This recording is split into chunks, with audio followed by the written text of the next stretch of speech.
everyone, in this video we are going to see about normal mechanism of labor.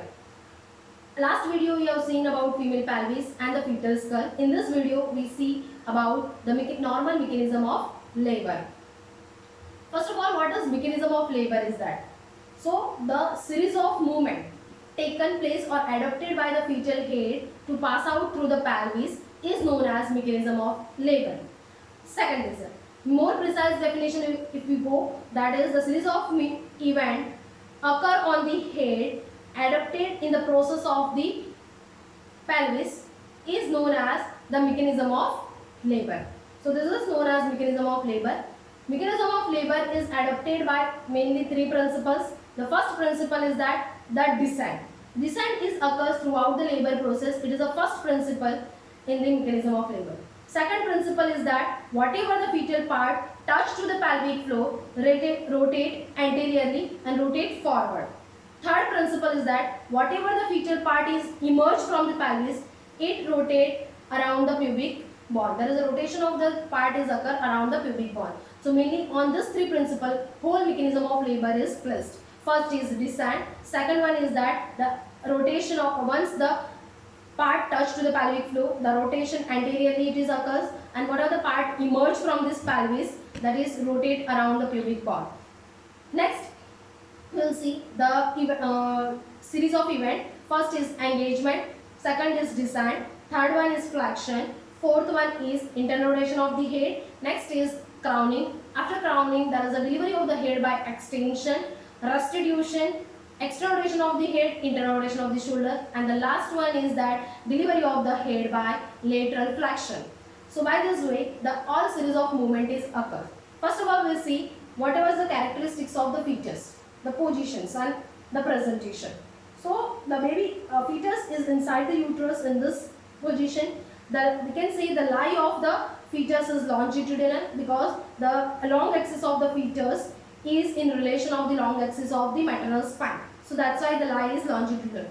Next is the presentation. The whatever the fetal parts lies over the lower uterine segment is known as presentation. So here the in the fetal head, this is vertex part is lies over the internal lower uterine segment. So presentation is vertex presentation. Presenting part which is lies over the internal os. So posterior parietal bone is considered as the presenting part. Denominator, the bony part of the presentation is considered as a denominator. So occiput is considered a denominator. The denominator relations to the pelvic ring is known as position. So here occiput is come in relations to the iliopectineal left, iliopectineal eminence, and that side is known as the LOA position.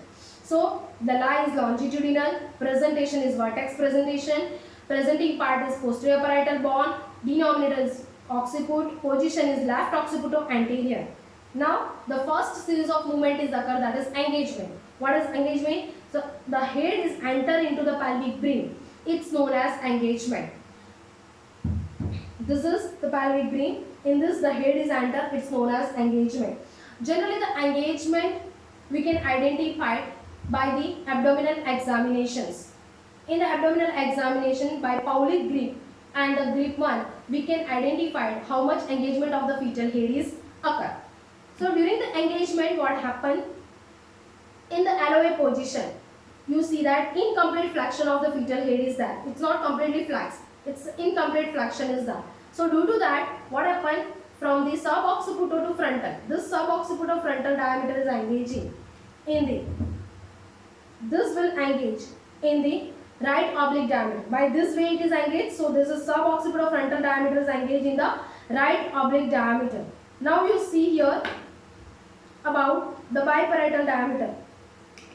This is the biparietal diameter which is engaged in this left oblique diameter of the pelvis. So biparietal diameter of the fetus is engaged in the left oblique diameter of the pelvis, and the suboccipital frontal diameter is engaged into the right oblique diameter of the pelvis. So this is known as engagement.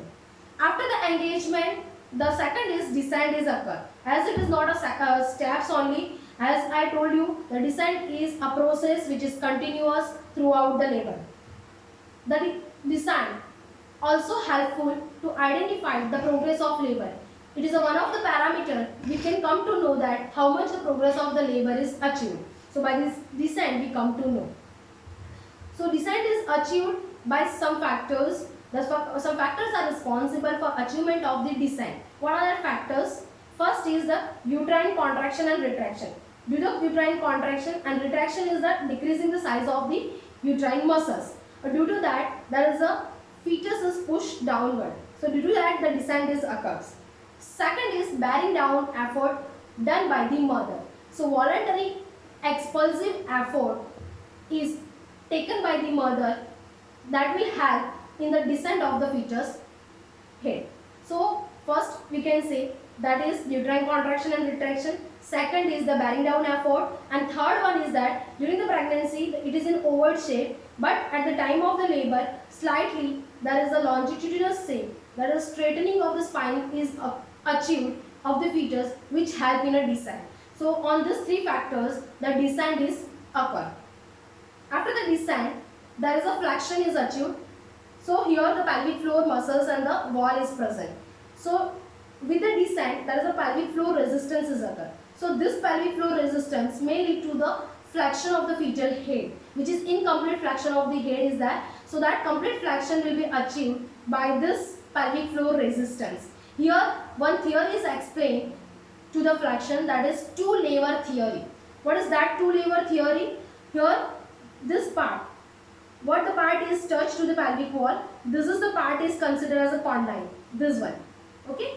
So this part we are considered as a condyle. From the condyle to occipital protuberance it is a short arm, and from this condyle to the chin part of the fetus it's considered as a long arm. Now you see here. So when this part, the fetal head is touched to the pelvic floor, so with the descent there is a short arm is descent, and with the pelvic floor resistance there is a long arm is ascent. There is an ascent of the long arm is occur, and it may lead to the flexion of the fetal head. So this is about the flexion. Next is after flexion there is an internal rotation of the head is occur. Here there is an internal rotation. It's like this. So there is an internal rotation of the fetal head is occur. The 1/8 internal rotation towards right side of the fetal, right side of the pelvis is occur. It's like this position. So fetal head rotate. It's like this. Okay. The internal rotation of the fetal head is explained by two main principles or theory. The first theory is that is slope of pelvic floor. This is an outlet. There is a slope of pelvic floor I am explaining. So that here there is a levator ani muscles is arranged, and this levator ani muscles is arranged in this manner, means backward to midline. It's arranged in like this manner, and due to that what happened, once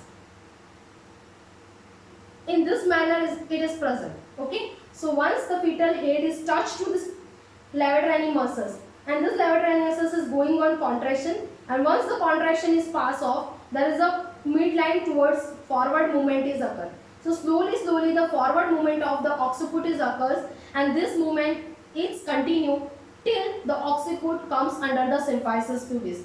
So this is also known as the Hertz rule, that is the slope of pelvic floor. Due to the slope of pelvic floor, its levator ani muscles is arranged backward to midline, and during the contractions and after the contraction is passing off, it rotates the occiput towards the midline slowly, and by this way the internal rotation of the fetal head is occurs. This is known as the Hertz rule.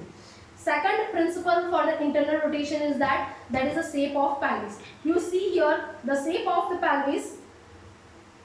There is a side wall of the pelvis. It's forward inclination. All are forwardly inclined, and that's why the transverse diameter of the outlet is less in comparison of the anterior posterior diameter. So transverse diameter is less in compared to the anterior posterior diameter. So the fetal head is adapted or accommodate in a larger diameter in comparison of that. In this the head is not able to accommodate. So for the larger diameter it is accommodated, and that's why the fetal head it's rotate in 1/8 rotation, internal rotation. So here we will see there is a 1/8 internal rotation is occurs. Okay, so these are the main two principles, Hertz rules, that is slope of pelvic floor, and second is the shape of pelvis may lead to the internal rotation. After the internal rotation, further descent is occurs till the subocciput lies under the symphysis pubis. Once the subocciput lies under the symphysis pubis, this occiput is stretching the vulval outlet and the crowning is occur. What is crowning? The biparietal diameter of the fetal head is stretching the vulval outlet and fixed in the vulva. There is no recession is occur. What is recession? So before the crowning stage, the head is coming out and goes back inside the pelvis. Coming out, goes back inside the pelvis. This is known as recession. But once the crowning occurs, what happens? The head is fixed in the vulva. It's not recession is occurs. It's not going back inside. So this is known as crowning. After the crowning, there is a delivery of the head occur by extension. So by the extension, the delivery of the head is occur. This is explained by couple of force theory. What is that? So due to the descent, the downward force is occur, and pelvic floor resistance may lead to the upward and forward directions force. Okay, so due to upward and downward force is neutralized. Okay, so downward force and upward force is neutralized, and the forward force is continue, and because of that forward force, the delivery of the head is occur by extension. In that, the vertex means the vertex part, then forehead, mouth, chin is delivered and slip over the perineum area. This is known as delivery of the head by extension. After the extension, what happened? There is a restitution is occur. What is restitution? Undo twisting of the neck. During internal rotation, what happened? The 1/8 internal rotation, the twisting of the neck is occur. 1/8 twisting sustained by the fetal head, and that will be undo during this restitution stage. So in opposite direction of internal rotation, the restitution is occur. So here the restitution is occur in the left side. Here it's like this. So on the left side, 1/8 restitution is occurs. After the restitution, visible external movement of the fetal head, left side, continue with the restitution, and internal rotation of the fetal head on the left side. So the shoulder is come in AP diameter. As I told you, the anterior posterior diameter of outlet is larger in comparison of transverse diameter. So whatever the fetal part want to deliver, it has to come in a AP diameter. So that's why the shoulder is coming in the anterior posterior diameter.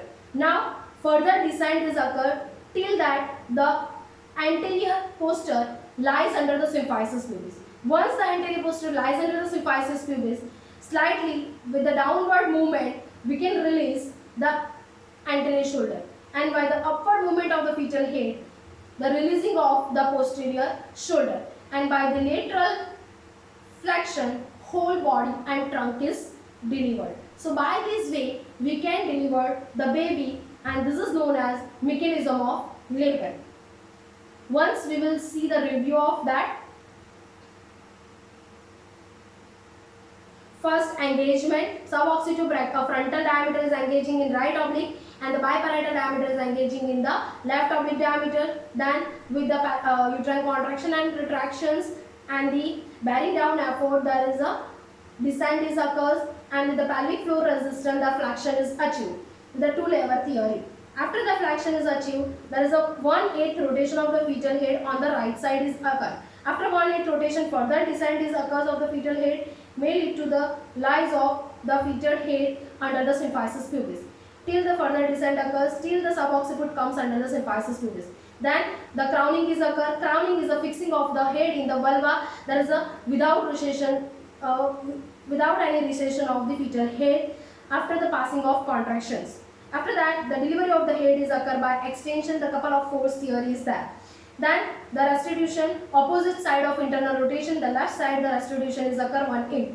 After, in a continuation of restitution, there is a external rotation of the fetal head and internal rotation of the shoulder towards the left side of is occur. Here the fetal head is towards the right thigh of the mother. After the downward, further the anterior shoulder is come in the AP diameter. Further descent occur till the anterior shoulder lies under the symphysis pubis. when the downward movement, anterior shoulder, upward movement, posterior shoulder, and by the lateral flexion, whole the body is delivered. So this is all about mechanism of labor.